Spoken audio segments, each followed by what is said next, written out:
Hey guys, welcome to day 5 of online learning. Welcome back.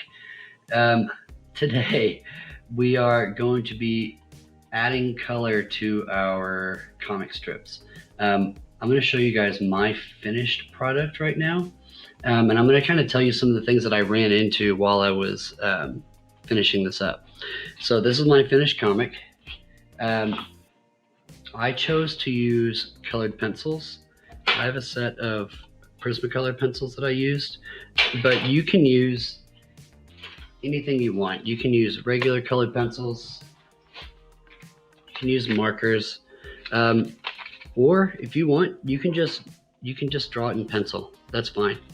Um, so a few problems I ran into after I'd finished doing everything in pencil, I started coloring it.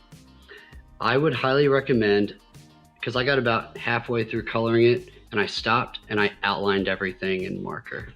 So if you take a look, everything's outlined in marker now.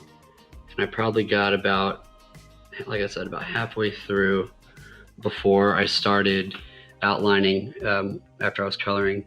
So I'd outline, then color with whatever you want, or shade. So I'm going to show you guys a few techniques for shading if you want to do shading at all. So the 4 that I really like, I'm going to show you guys 4 different techniques.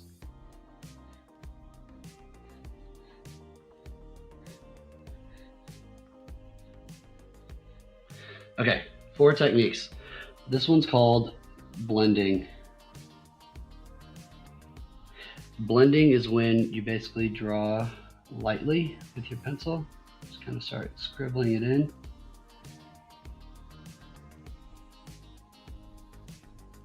And then you're going to take your finger, you're going to smudge it.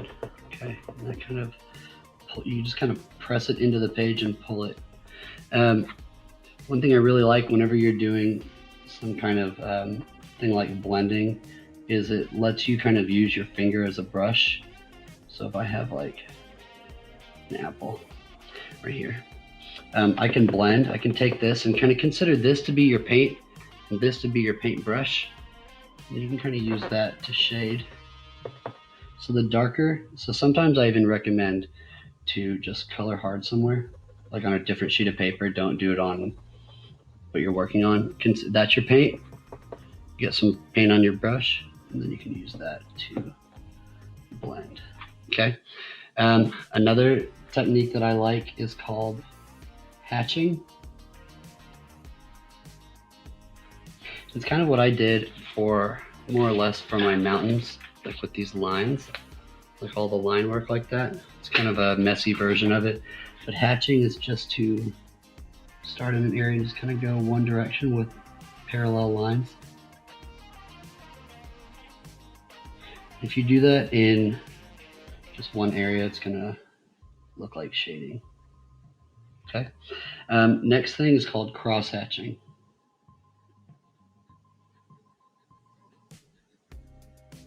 Cross hatching is exactly what it sounds like. It's hatching. And you cross going the opposite direction. And that's just going to do, it's going to make it have a darker appearance. So if I was to hatch over here, I wanted it to look darker over here, but hatch there, you could cross it.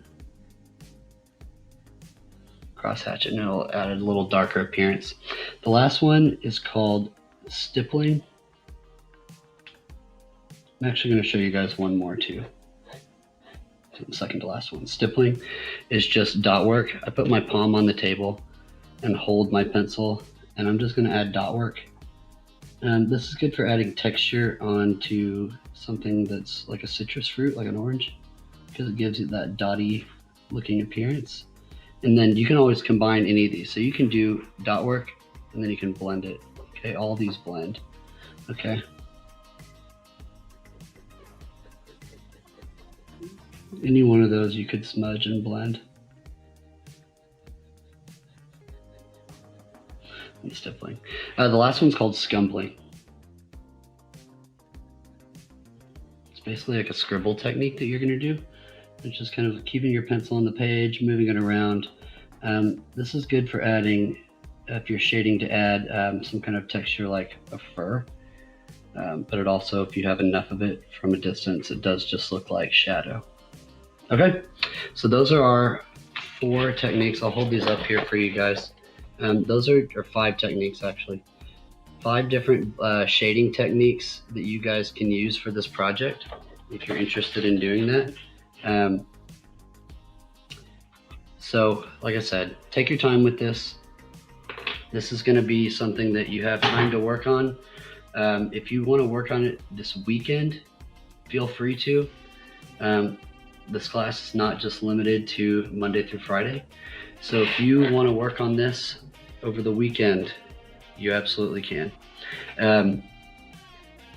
Like I said, use this class to your advantage.